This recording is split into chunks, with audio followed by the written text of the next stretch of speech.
കഴിഞ്ഞ കുറച്ച് ദിവസങ്ങളായി പ്രവീൺ പ്രണവ് എന്ന കുടുംബത്തിലെ ചില പ്രശ്നങ്ങളാണ് സോഷ്യൽ മീഡിയയിൽ വലിയ രീതിയിൽ വിവാദമായി മാറിയിരിക്കുന്നത്. ഇതിനോടകം തന്നെ പ്രവീണും പ്രണവും തന്റെ ഫാമിലി ഇഷ്യൂ സോഷ്യൽ മീഡിയയിൽ വന്ന് പറഞ്ഞു കഴിഞ്ഞു. ഓരോരുത്തരും അവരവരുടെ പക്ഷം പറഞ്ഞ് ഇന്നലെ വീഡിയോ ചെയ്തിരുന്നു. പ്രണവിന്റെ അമ്മയ്ക്ക് പറയാനുള്ളതും അച്ഛന് പറയാനുള്ളതും ഇന്നലെ യൂട്യൂബ് ചാനലിലൂടെ നമ്മൾ കേട്ടതാണ്. ഓരോരുത്തരും അവരവരുടെ പക്ഷം പറഞ്ഞപ്പോൾ ലാസ്റ്റ് കുറ്റക്കാരിയായി തോന്നുന്നത് പ്രണവിന്റെ അമ്മയെയാണ്. പ്രവീണിന്റെയും മൃദുലയുടെയും അൺമാസ്കിംഗ് വീഡിയോ കണ്ടതോടെ പ്രവീണിന്റെ അമ്മയുടെ തനി നിറം കണ്ട് ഞെട്ടിയിരിക്കുകയാണ് ആരാധകർ. പ്രണവിനും അച്ഛനമ്മമാർക്കും നേരെ വലിയ രീതിയിലുള്ള സൈബർ അറ്റാക്കുകളാണ് നടന്നുകൊണ്ടിരിക്കുന്നത്. എല്ലാവരുടെയും വീഡിയോ വന്നതിന് ശേഷം ഇപ്പോൾ ആരാധകർ തിരക്കുന്നത് മൃദുലയുടെ അമ്മയുടെ വീഡിയോ എവിടെയെന്നാണ്.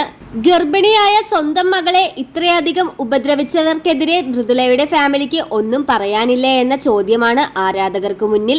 എന്നാൽ നിലവിൽ ഇതുവരെ മൃദുലയുടെ അമ്മയോ അച്ഛനോ ഇതിനെക്കുറിച്ച് യാതൊരുവിധ പ്രതികരണവും നടത്തിയിട്ടില്ല. കുഞ്ഞുമായി ഞങ്ങളെ ഇറക്കിവിട്ട വീട്ടുകാരോട് ഇനി ഒരു ബന്ധവുമില്ലെന്നും കല്യാണം കഴിഞ്ഞ അന്നു മുതൽ തുടങ്ങിയതാണ് രണ്ടു മക്കളെയും രണ്ടു തട്ടിൽ കാണുന്നത് എന്നും മൃദുലയോട് ഈ ഒരു പ്രവൃത്തിയായിരുന്നു എന്നും പ്രവീൺ പറയുന്നു.